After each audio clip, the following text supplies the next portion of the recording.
Bismillahirrahmanirrahim. Assalamualaikum warahmatullahi wabarakatuh. Perkenalkan, nama saya Sulfitra Kaidir, NIM 170240591 dari kelas 7A Fakultas Pertanian Agribisnis.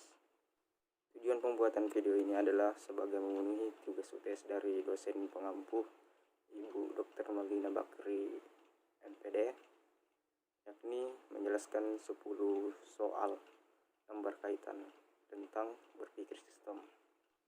1. Manfaat berpikir sistem.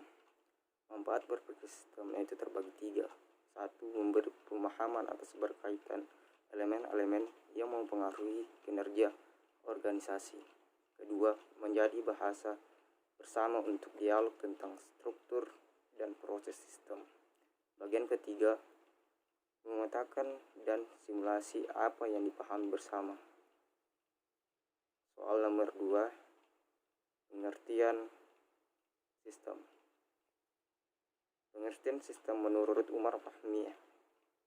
Sistem adalah tataan yang menggambarkan adanya rangkaian komponen yang memiliki hubungan serta tujuan bersama secara serasi, terkoordinasi, yang bekerja atau berjalan dalam jangka yang panjang. Soal nomor 3, sebutkan bagian-bagian hukum berpikir sistem. Hukum berpikir sistem.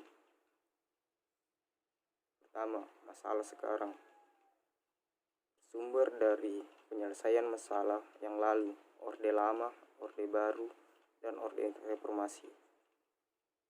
Bagian kedua, sebagai semakin keras mendorong sistem, semakin keras sistem mendorong balik. Yang ketiga, berlaku membaik sebelum akhirnya memburuk. Solusi simptomatik pada akhirnya gagal. Bagian keempat, jalan keluar yang paling mudah pada umumnya menuju ke tempat semula. Solusi umum dilakukan sering gagal mengatasi masalah fundamental. Bagian kelima, solusi sering mendapat lebih buruk dari masalahnya. Solusi yang tidak sistemik dan menimbulkan kebutuhan solusi lain. Soal nomor 4, tujuan berpikir sistem. Tujuan berpikir sistem yaitu untuk mengembangkan kembali pemikiran sistem sebagai pendekatan yang sesuai untuk menemukan kebijakan dan merekayasa manajemen. Dengan demikian, pemikiran sistem dapat menempati posisi penting dalam mengembangkan disiplin ilmu terapan. Soal nomor 5, pengertian berpikir sistem. Berpikir sistem adalah salah satu pendekatan yang diperlukan agar manusia dapat memandang persoalan-persoalan di dunia ini dengan lebih menyeluruh, dan dengan demikian pengambilan keputusan dan pemilihan aksi dapat dibuat lebih terarah kepada sumber-sumber persoalan yang akan mengubah sistem secara efektif. Soal nomor 6, langkah-langkah berpikir sistem. Dalam berpikir sistem terdapat 5 langkah. Yang pertama, proses menghasilkan kejadian nyata. Yang kedua, identifikasi kejadian yang diinginkan. Yang ketiga, mengidentifikasi kesenjangan antara kenyataan dengan keinginan. Yang keempat, identifikasi mekanisme menutup kesenjangan. Dan kelima, analisis kebijakan. Soal nomor 7, mengapa berpikir pendekatan sistem sangat berguna dalam pemecahan masalah. Pendekatan berpikir sistem memberikan alternatif analisis permasalahan kompleks yang memfokuskan tidak hanya kepada masalah di komponen namun kepada konektivitas antara komponen juga. Kemampuan ini membuat Anda dapat memahami permasalahan dengan lebih baik, dan pahaman yang lebih baik bisa membuka peluang solusi yang lebih baik pula.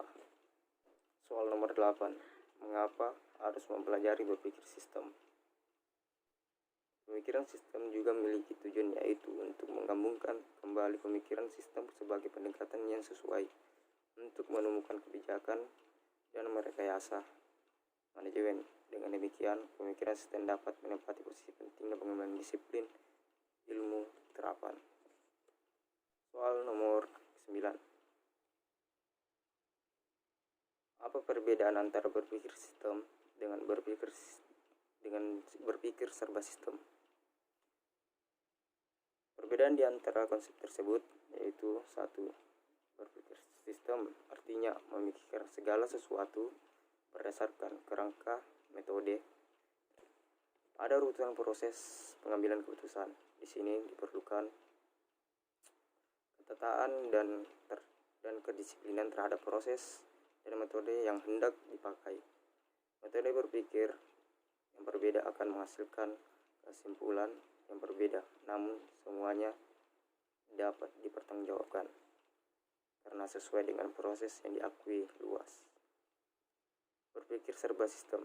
Berpikir serba sistem adalah menyadari bahwa segala sesuatu berinteraksi dengan perkara lain di sekelilingnya, meskipun secara formal prosedur mungkin tidak terkait langsung, secara spesial berada di luar lingkungan tertentu.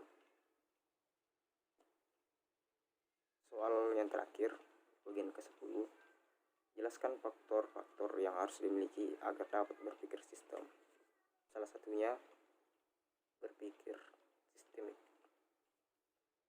Berpikir sistemik adalah sebuah cara untuk memahami sistem yang kompleks dengan menganalisis bagian-bagian sistem tersebut untuk kemudian mengetahui pola hubungan yang terdapat di dalam setiap unsur atau elemen penyusun sistem tersebut. Pada prinsipnya, berpikir sistem kombinasikan dua kemampuan berpikir, yaitu kemampuan berpikir analisis dan berpikir sintesis. Itulah sebelum penjelasan saya tadi tentang soal berpikir sistem. Kurang lebihnya mohon dimaafkan. Akhiri dengan kata wabillahi taufiq hidayah. Assalamualaikum warahmatullahi wabarakatuh.